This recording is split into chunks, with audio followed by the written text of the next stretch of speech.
Pasal kedua sifat anu jaiz di Allah. Jaiz akli hak Allah na eta ngadamel mumkina atawa dina tinggalna henteu ngadamel mumkina ari ngaranna mumkina kongang aya jeung eueuhna contona ieu makhlukna sok disebut ku alamna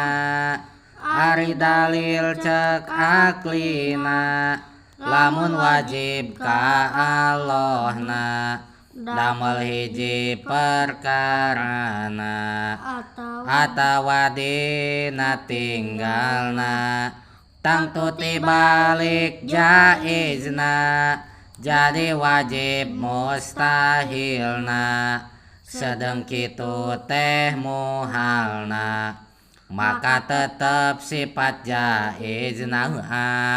ari dalil cek naklina surat Ibrahim ayatna 18 kawitna iya sayudhibkum ayatna nya sifat anu berkaitan sinareng Allah disebut atau akidah pertanyaan teh akidah anu bertalian sinareng sifat-sifat Allah disebut akidah uluhiyah akidah ketuhanan. Dina akidah uluhiyah teh ketuhanan aya 3 sifat nu dibahas. Hiji sifat nu wajib di Allah sadayana aya 20. 2 sifat anu mustahil di Allah sami sadayana aya 20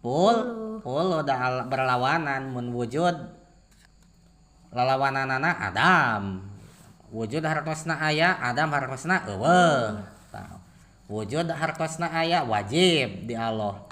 Adam hartosna eueuh mustahil Allah eueuh gitu terus nu katilu akidah uluhiyah teh sifat anu jaiz di Allah sifat nu wenang jaiz teh artina teh naon wenang ai wenang teh wajib ento mustahil ento gitu kapungkur manuju ngawas aya sok dikitu-kitu ku barudak jaiz teh adalah wajib ento cenah mustahil ento cenah sok dikitu-kitu ngarah tetunuh cenah ngajina tah sifat nu jaiz atawa nu wenang di Allah teh ngan hiji berarti 20 nu wajib di Allah eta 20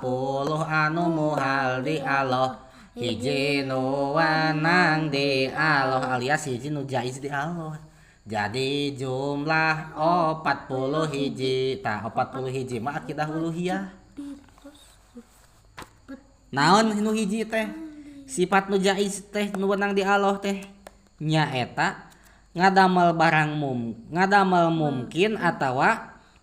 tinggalna maksud tinggalna teh teu ngadamel mungkin janten ngadamel mungkin atawa henteu ngadamel mungkin tah ngadamel barang mungkin jaiz dipikeun Allah wenang teu wajib teu mustahil atawa teu ngadamel barang mungkin oge teu wajib teu mustahil tapi wenang naon cenah Pak Ghazali ari anu disebut barang mungkin perkara mungkin teh naon makhluk nya eta nu sok disebut ieu alam contoh de al we aya de al makhluk teh artina teh naon nu diciptakeun ku Gusti Allah de al makhluk sabab diciptakeun ku Gusti Allah atuh de al teh mungkin barang mungkin